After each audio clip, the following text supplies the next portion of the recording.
We made a mead 1 year ago with goldenberries that were gifted to us. See how it is. Welcome to the tasting room where we drink adult beverages and judge them. I'm Brian. I'm Derica. And this is Goldenberry Gift Mead. It is 9% ABV and 1.038 final gravity. Bottled pretty much 1 year ago, almost to the day from now. But you know what? In order to taste this, we gotta get it into some glasses.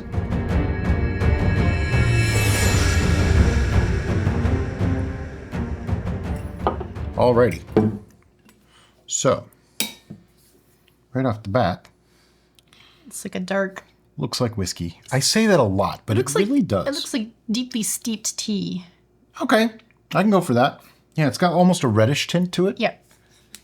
All right, time for the smell. Smells like a mead. It's got that almost molasses scent. I wouldn't go that far. That's what we said, almost. It's got a rich, heady smell. Yep. Almost a little tart. Definitely honey character, though.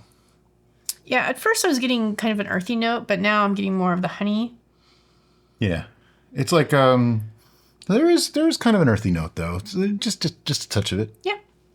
Just an note. An note. There's no No fee. Just Okay. It's really pretty. It smells nice. I can't put a finger on the fruit that it smells like. Probably goldenberries. But that's a weird fruit that nobody's ever had. It's like almost like apricot. Apricot raisin. Yes. Yes. It's apricot raisin. Apra raisin. Or racicot. You ready? Oh, we haven't drank enough for you to be that silly today, but hey.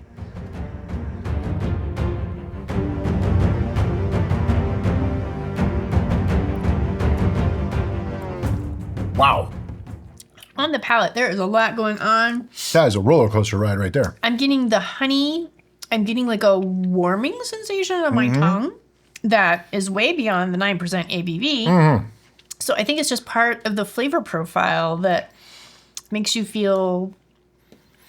I'm getting warm? Almost like a little bit of a grape wine sensation.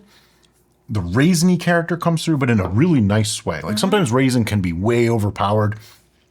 This has just enough. There's a nice tartness and mouth-filling, but then there's this berry citrus apricot thing going on. Yeah. Yeah.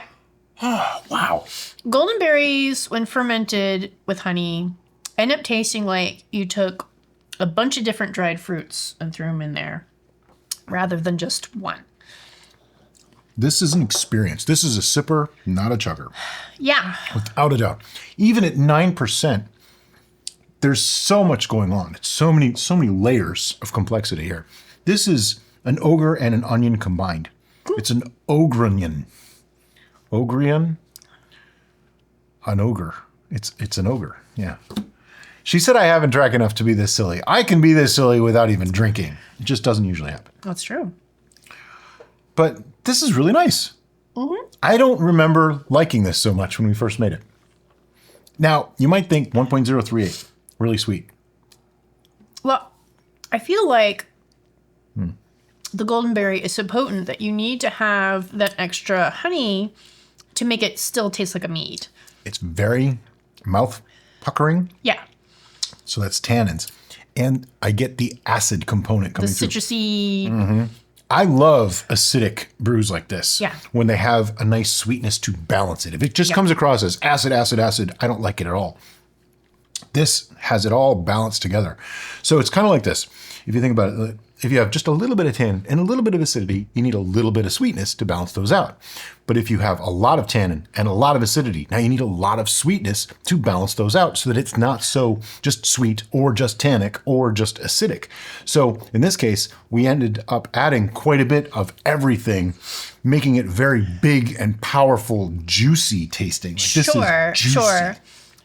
This doesn't taste like it, but the thing that I'm mentally comparing it to with that profile of different flavors is like cranberry juice. Because cranberries have that tart, citric thing. And then if you sweeten it, they get rich. Yeah. Yeah. I can see that. This doesn't taste like cranberries. No, that's why I preface that with it. I get the generalization, the comparison. I'm actually very impressed with this. I am too. I did not think it was going to be good. Like when I saw that this was on the docket for today, I was like, oh, really? Because I don't remember it being great. I don't remember hating it. But I remember it was like, it was okay. It was decent. But honestly, this is nice. Like this is almost a cordial kind of deal, like an aperitif or a digestif. Either one, because I don't know really what the difference is other than aperitif is before you eat. Before digestif. I know that part, but I mean, what makes them different? Why are they different things? Okay, well, the aperitif is supposed to... Yes, I just licked my hand because there was some on my hand. He learned it from me. I did. That sounds bad. Go, Jax.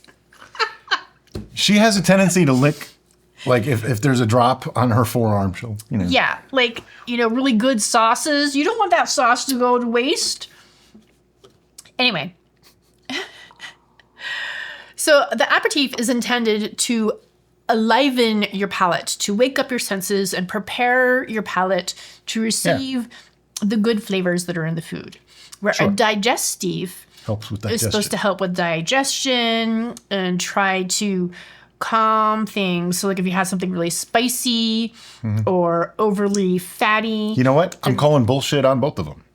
That's just my thoughts. Honestly, I think it's just an excuse to drink more alcohol. That's exactly what it is. I can drink to that. That's all it is. And then you'll have wine with it, with the meal too. And call it something important to have with the meal, because I don't know what the word is for that.